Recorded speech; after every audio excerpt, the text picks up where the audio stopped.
حضرت جابر رضی اللہ تعالیٰ عنہ فرماتے ہیں کہ رسول کریم صلی اللہ علیہ وآلہ وسلم نے ارشاد فرمایا، اللہ اکبر۔ دیکھیے، کہیں کہا گیا کالا کالا نبی صلی اللہ علیہ وسلم، کہا گیا کالا کالا رسول اللہ صلی اللہ علیہ وسلم، کہیں کہا گیا کالا کالا ابو القاسم صلی اللہ علیہ وسلم۔ کیسے رنگ ہیں۔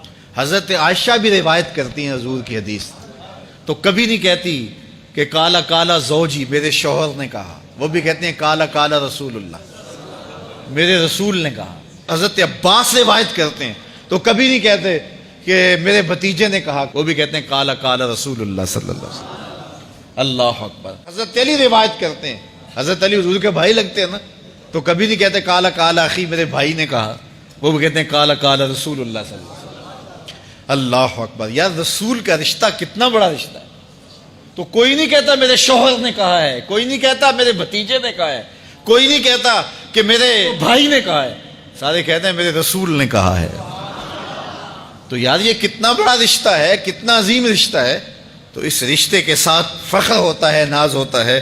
اللہ اکبر۔ تو یہ کیا کہتے ہیں؟ کالا ابو القاسم، اب یہ کہتے ہیں کالا کالا رسول اللہ صلی اللہ علیہ وسلم۔ رسول کریم صلی اللہ علیہ وسلم نے ارشاد فرمایا، اُرِدَتْ عَلَيَّ النَّارُ، میرے اوپر جہنم کو پیش کیا گیا، میں نے جہنم کا ملاحظہ کیا، تو میں نے وہاں ایک عورت کو دیکھا، اس کی ایک بلی تھی، اس بلی کی وجہ سے اس کو میں نے عذاب میں مبتلا دیکھا۔ کیسے بلی کی وجہ سے اس کو عذاب دیا جا رہا تھا؟ اس نے بلی کو باندھا ہوا تھا، قید کیا ہوا تھا، نہ تو اس کو وہ کوئی دودھ دیتی تھی، کوئی اس کو کھانے کے لیے چیز دیتی تھی، اور نہ ہی اس کو چھوڑتی تھی کہ وہ زمین کے کیڑے مکوڑے کھا کے اپنے پیٹ کی آگ بجھا سکے، یہاں تک کہ وہ بلی بھوک کی وجہ سے مر گئی۔ رسول اللہ فرماتے ہیں بلی کی اس مالکہ کو میں نے جہنم کی آگ میں جلستے ہوئے دیکھا۔ اور عمر بن عامر الخزائی، بنو خزاعہ کا شخص عمر، اس کو میں نے دیکھا اپنی انتڑیوں کو جہنم کی آگ میں دھکیل رہا ہے، اس کی انتڑیاں نکلی ہوئی ہیں اور جہنم کی آگ میں گھسیٹتی ہوئی اس کی انتڑیاں جا رہی ہیں۔ یہ پہلا شخص تھا جس نے سائبہ بنائے تھے، جانوروں کے کان چیر دیے اور بتوں کے نام پہ چھوڑ دیے، یعنی سب سے پہلے بت پرستی کا آغاز عرب میں کرنے والا بنو خزاعہ کا عمر بن عامر یہ تھا۔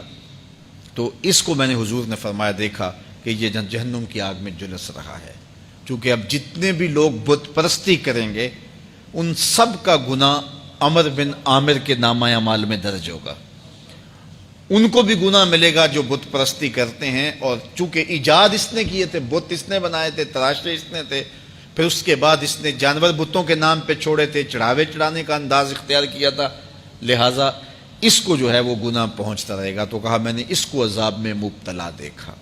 تو اگر خیر کی بنیاد رکھو گے نیکیاں ملتی رہیں گی، کھاتے کبھی بھی کلوز نہیں ہوں گے، اور اگر برائی کی بنیاد رکھو گے قیامت تک اس برائی پر جو عمل کرتے رہیں گے اس کا گناہ بھی کھاتے میں پڑتا رہے گا۔